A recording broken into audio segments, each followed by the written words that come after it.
Candle के बाद में क्या होता है, इनसाइड कैंडल के बाद में यहाँ पे एक हैमर कैंडल बनती है जो मेरा कॉन्फिडेंस बिल्ड करती है। जहां पे मैंने आप लोग को बताया था कि 35,600 पे बैंक निफ्टी को बाइंग करना चाहिए। ये मेरा व्यू था, मेरा व्यू ये था कि 35,600 पे बैंक निफ्टी को बाइंग करना चाहिए। यहाँ पे बैंक निफ्टी एक अच्छी मूवमेंट दे सकता है।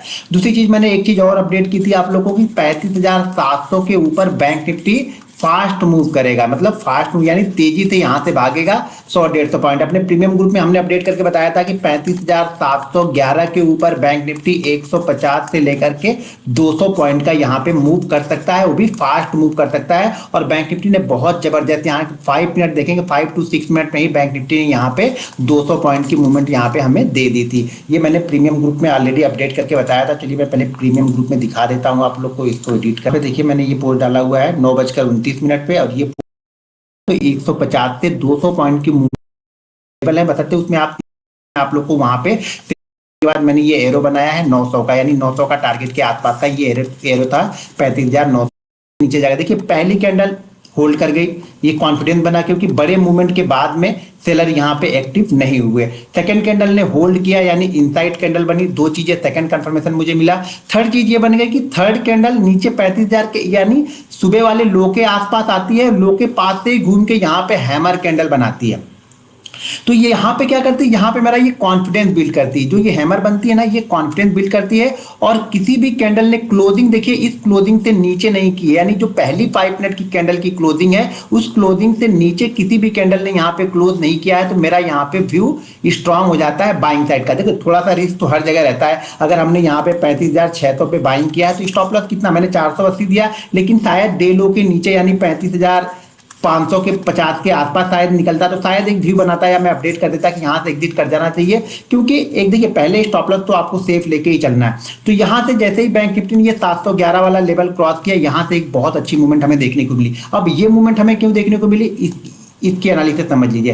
देखिए पहले 5 मिनट आपको लगता है ये 5 मिनट है, लेकिन इस 5 मिनट में ही बहुत सारे ट्रेड होते हैं। बहुत सारे ट्रेड यहाँ पे बाइंग के भी बने होंगे, बहुत सारे ट्रेड यहाँ पे सेल के भी बने होंगे। गैप डाउन ओपनिंग हुआ तो मोस्ट ऑफ द व्यू लोगों का यही होगा कि बैंक निफ्टी और नीचे जाएगा और यहाँ पे उन्होंने सेल की पोजीशन बनाई होगी। और जिन्होंने भी सेल की पोजीशन बनाई होगी उसने अपना एसएल रखा होगा लगभग 35,700 के आसपास का उन्होंने एसएल रखा होगा। और जैसे ही क्योंकि ऑलरेडी हमने 35,500 शायद 80 या 585 का हम लो लगा के इस जगह पे कंसोलिडेट कर रहे थे, तो ज्यादातर लोगों का जो एसएल होगा वो 35,700 के आसपास लगा होगा। इसलिए मैंने लेवल डाला था कि 35,711 के ऊपर बैंक निफ्टी 150 से 200 पॉइंट की मूव कर सकता है। क्यों मूव कर सकता है, क्योंकि अब जितने भी लोग ये शुरुआत में आपको दिख रहे हैं 5 मिनट 10 मिनट 15 मिनट 20 25 30 35, यानी इस 35 मिनट के अंदर में ध्यान से सुनिएगा चीजों को, यही एनालिसिस करना पड़ती है। चार्ट तो सब लोग वही चार्ट देखते हैं, वही चार्ट आप भी देखते हो, वही चार्ट हम भी देखते हैं, वही चार्ट जिन्होंने सेल किया होगा वो भी देख रहे होंगे। अब इस 35 मिनट के अंदर में जितनी भी सेल पोजीशन बनोगी, जाहिर सी बात है बाइंग पोजीशन कम होगी। लोगों का व्यू ज्यादातर रहता है ना, देखिए मार्केट क्या करता है, मार्केट आपको पहले ललचाता है, दिखाता कुछ और है करता कुछ और है। यहाँ पे कभी कभी चार्ट पे वही होता है जो दिखता है, कभी कभी चार्ट में क्या होता है, यहाँ पे ये गैप डाउन ओपन होने के बाद बहुत सारे लोगों का व्यू ये रहा होगा कि मार्केट और नीचे ब्रेक करेगा, और जैसे ही मार्केट 500 ब्रेक करेगा और नीचे की तरफ यहाँ पे जा सकता हो भी सकता है कि अगर मार्केट 500 को ब्रेक करता तो शायद और नीचे जाता भी अगर इसी कंडीशन में ब्रेक करता तो। लेकिन इस 35 मिनट में जितने भी लोगों ने बाइंग किया होगा, मान लीजिए 200 लोगों ने बाइंग किया होगा और बाकी लोग वेट कर, जैसे हमारे जैसे लोग, आप जैसे लोग वेट कर रहे थे कि नहीं यार हम ट्रेड अभी नहीं लेंगे, ट्रेड हमें 600 के आसपास लेंगे, तो हमने 600 पे बाइंग कर लिया। और कुछ ट्रेड कहां पे एग्जीक्यूट हुए होंगे, 35,711 के ऊपर। तो यहां पे क्या होगा, 35,711 के ऊपर नए बायर आए होंगे। ठीक है, एक तो नए बायर 35,711 के ऊपर आए होंगे। दूसरी चीज क्या हुई होगी, 35,700 के ऊपर जितने लोगों ने यहां पे सेल किया होगा, बाइंग वाले तो बैठे रहेंगे, लेकिन सेल जितने लोगों ने भी सेल किया होगा उन लोगों ने अपना एसएल यहां पे हिट कराया होगा, यानी 35,700 उनका एसएल होगा। तो उनका एसएल हिट होना स्टार्ट हो गया। तो एक तो हम बाइंग के लिए वेट कर रहे थे या हमने बाइंग किया था, या दूसरे लोग वेट कर रहे थे जो 700 के ऊपर बाइंग करना चाहते थे वो लोग, दूसरे जिन्होंने पहले बाइंग किया था उनका एसएल हो रहा था, यानी वो भी बायर हो गए, उन्होंने सेल किया था पहले तो वो अब बायर हो गए, वो अपनी पोजीशन को कट करने लगे। तो मार्केट क्या किया, यहां से तेजी से ऊपर गया। तो इसके लिए मैंने लिखा था कि मार्केट 150 से 200 पॉइंट की एक फास्ट मूव दे सकता है, और एक्सपायरी के दिन में 150-200 पॉइंट की मूवमेंट का मतलब कि आपका प्रीमियम बहुत तेजी से बहुत ज्यादा बढ़ जाएगा। तो यहाँ पे एनालिसिस क्या थी हमारी हमारी एनालिसिस ये थी कि अगर ये एसएल कटना स्टार्ट हो गया तो हमें ये 150-200 पॉइंट बहुत आसानी से मिलेंगे। और एसएल कितना मेरा था ऐसा, यहाँ पे एसएल मेरा यहाँ से ज्यादा ज्यादा 40 से 50 पॉइंट का होता है। अगर डे लो को एक बार ये ब्रेक करता है, पहली 5 मिनट की कैंडल के लो के नीचे जाता तो शायद मैं यहाँ से एग्जिट कर देता पोजीशन। अब यहाँ पे मैंने पोजीशन कब बनाई, चलिए यहाँ पे मैं अपने ऑर्डर बुक में थोड़ा सा आपको दिखा देता हूँ। मैं पूरा तो नहीं दिखाऊंगा, थोड़ा दिखा दे रहा हूँ। यहाँ पे हमने अपनी पोजीशन बनानी स्टार्ट की 9:27 थी। ठीक है, चीजों को समझिए, जब तक आप चार्ट की थिंकिंग नहीं समझेंगे ना, मार्केट का बिहेवियर नहीं समझेंगे ना, तब तक आप यहाँ से पैसा नहीं बना के जा सकते हैं। अब ये हो गई 20, ये हो गई 25 और ये हो गई 30, यानी 29 वाली कैंडल ये है। क्यों मैंने ट्रेड लिया, कैसा मैंने बताया कि पहली कैंडल बनी, क्लोजिंग आके बीच में इसने कर दी, बहुत अच्छा किया इसने। सेकेंड कैंडल बनी, क्लोजिंग इसी लेवल के आसपास कर दी और फर्स्ट कैंडल के लो को ब्रेक नहीं किया। थर्ड कैंडल बन रही थी तो हैमर कैंडल, यहाँ पे मुझे पहले हैमर कैंडल समझ में आ रही कि ये हैमर कैंडल ही बनेगी, तो इसलिए मैंने पोजीशन यहाँ पे 9:27 से अपनी पोजीशन बनानी मैंने स्टार्ट कर दी।